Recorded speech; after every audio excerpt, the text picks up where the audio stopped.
Nung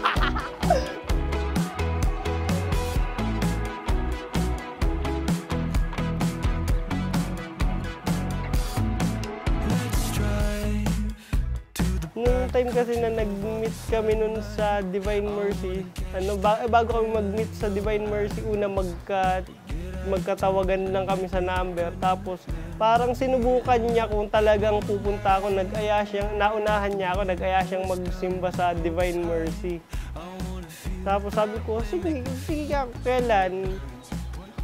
Anong oras? Tapos simula nung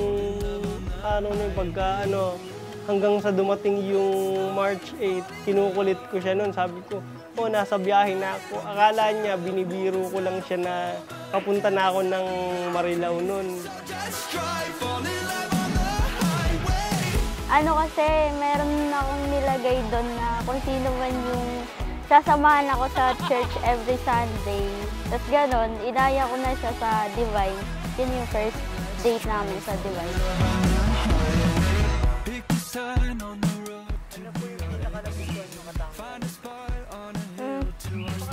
Nagustuhan. Mahaba yung pasensya.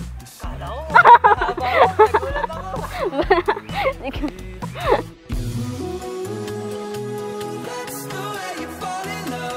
Patagal na naming pinapangarap to.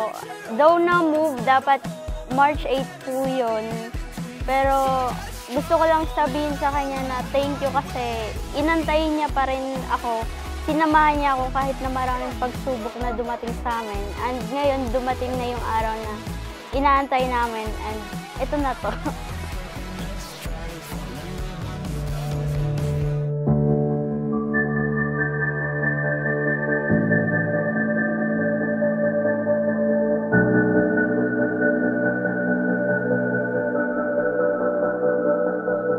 Mapapansin po ninyo, akma sa okasyon ngayon ng kasal ni Paul at Jessa, ang ating ebanghelyo.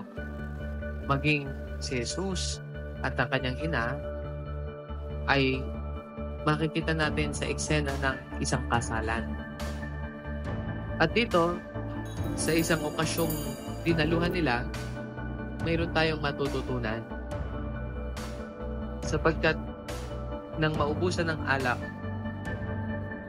bagamat hindi pa panahon ng Panginoon, ang sabi ni Maria sa kanyang mga alagad, o sa mga naglilingkod doon, at ito po ang sentence na pagkukunan natin ng aral, lalong-lalo na sa buhay ninyo, Paul at Jessa, bilang mag-asawa.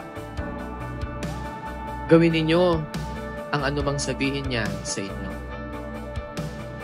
Yan ay mga salita nagmula sa bibig ng mahal na Birheng Maria.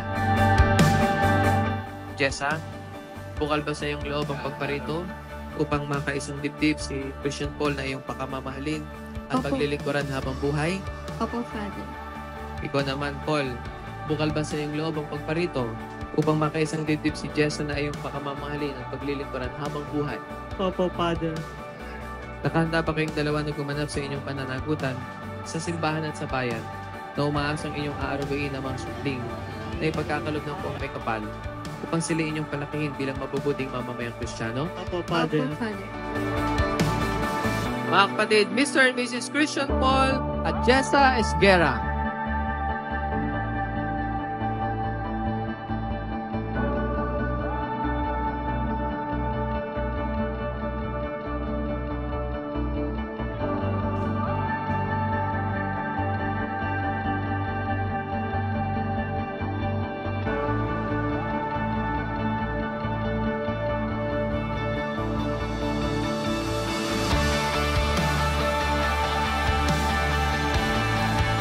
Bigyan po natin ng malakas sa palakpakan, Mr. Paul and Jessa Esguera.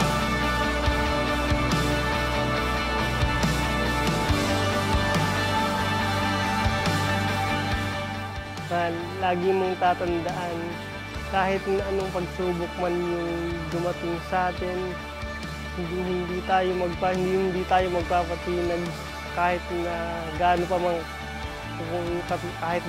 kahirap yan o gaano pa man kalaking pagsubok yan, kayang-kaya natin malampasan yan. Basta lagi mong tatandaan na